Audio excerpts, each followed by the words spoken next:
Ok, on va passer à un type, on va passer à des types un peu plus poussés. Nous allons parler de tableaux et des objets.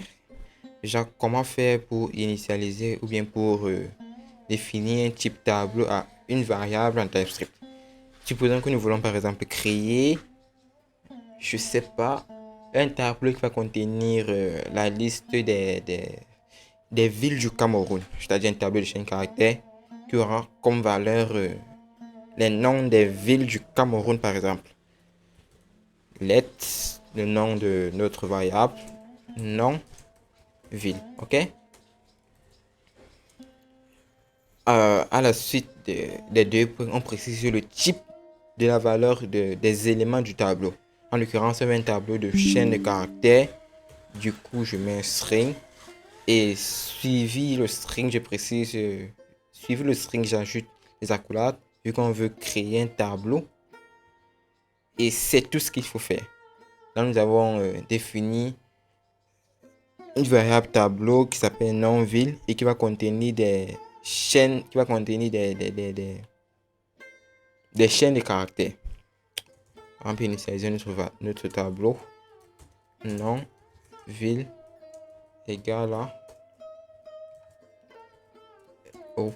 Yaoundé, Douala, etc., etc. Ok? Et ce qui est important ici à retenir, c'est que on a défini un tableau de chaîne de caractères.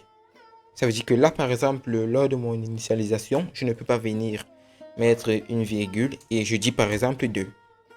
On peut voir qu'on a un soulignement, on a une petite erreur qui nous dit type number is not assigned to type string. On ne peut pas assigner à une variable qui ne peut contenir que des chaînes de caractères une donnée de type int. Donc si je fais npx tsx typejs typescript.ts, on va avoir une erreur à la compilation. C'est pas possible de le faire. Les tableaux de type chaîne de caractères ne peuvent contenir que des valeurs de type chaîne de caractères. C'est très important à retenir. Ok? Si je veux créer un tableau d'entier, au lieu de mettre string, je vais mettre number. Tout simplement. Ok? Et là, je vais remplacer Yang doigts là par des nombres, des entiers, quoi. Ok? Ça, c'est qu'il y a, c'est qu'il y a de, ok? Ça, c'est ce qu'il faut savoir concernant les tableaux. Maintenant, qu'en est-il des objets? C'est assez similaire au tableau.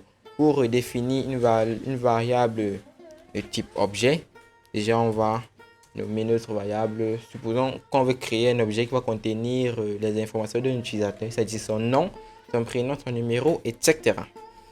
On peut dire let user, deux points, entre accolades, et là on définit la structure de notre objet via les propriétés et le type de chaque propriété.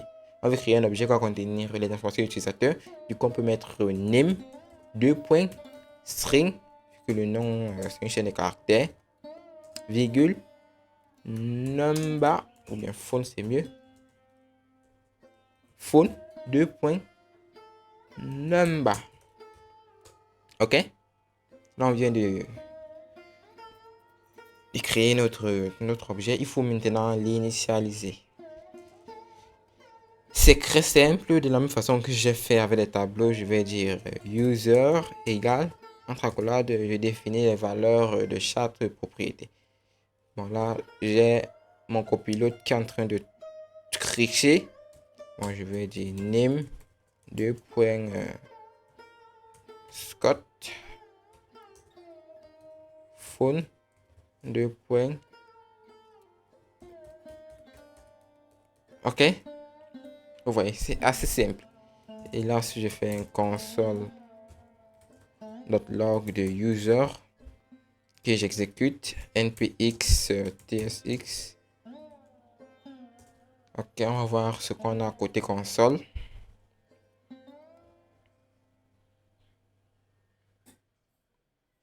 On peut voir qu'on a notre objet name, Scott, phone, et le numéro de téléphone. C'est assez simple.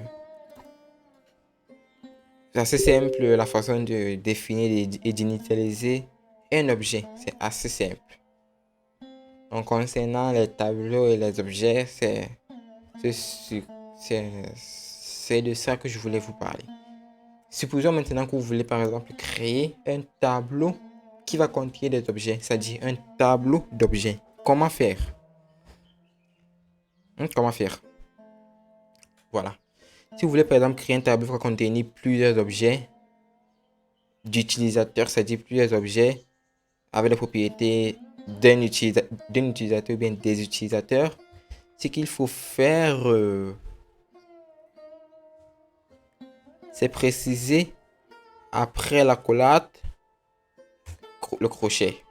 Du coup, là, on a défini user en tant que tableau qui va contenir des utilisateurs.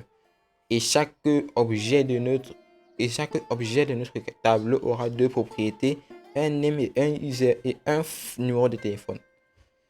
Du coup, là, ça sera un peu différent. Lors de l'initialisation, je vais plutôt dire user égale, j'ouvre les crochets, j'ouvre les accolades et définis chaque objet à l'intérieur des crochets. Ici, je fais console, donc le user, on aura cette fois-ci un tableau d'objets. Ok. Si vous avez des questions, n'hésitez pas à les poser en commentaire et c'est tout. On se dit à plus pour de nouveaux tutos. Ciao.